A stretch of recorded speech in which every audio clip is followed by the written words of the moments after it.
మార్చి 30 నాడు రవిచర్ల సంగం మండలం రవిచర్ల విలేజ్ లోపల గుండా బ్రహ్మయ్య జాతర జరిగింది. ఆ జాతరలో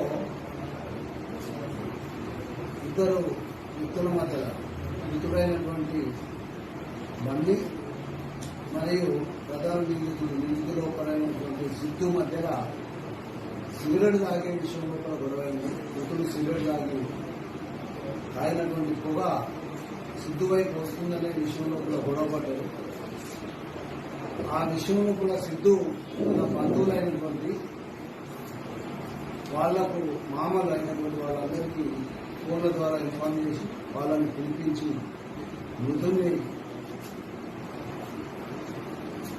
చంపాలనే ఉద్దేశంతో విచక్షణారహితంగా దాడి చేసి చేతులు కాళ్ళతో పెట్టడం వల్ల సుమారు వీళ్ళందరూ 8 మంది 9 మంది పోయినారు. పోయి నిందితులు 9 మంది.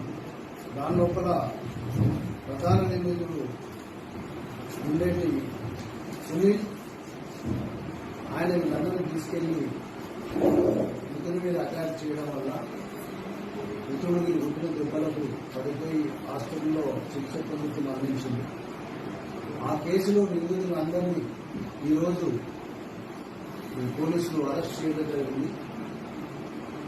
ఈ కేసులో వాళ్ళు వాడినటువంటి వాహనాలను ప్రధానంగా 2 2 వీలర్స్, ఒక ఆటో మరియు వాళ్ళు కమ్యూనికేషన్కి ఉపయోగించినట్టు వాళ్ళ సెల్ ఫోన్లు కూడా సీజ్ చేయడం జరిగింది. మన నిందితులందరినీ 8 మంది వాళ్ళు అరెస్ట్ చేసి ఒక నిందితుడు పరారీలో ఉన్నారు. త్వరలో న్యాయంగా పట్టుకొని కోర్టులో అప్పగించడం జరుగుతుంది.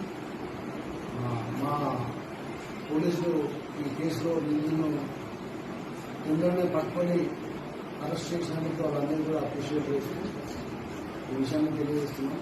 కోర్టులో పోలీసు చేస్తున్నాం. Thank you.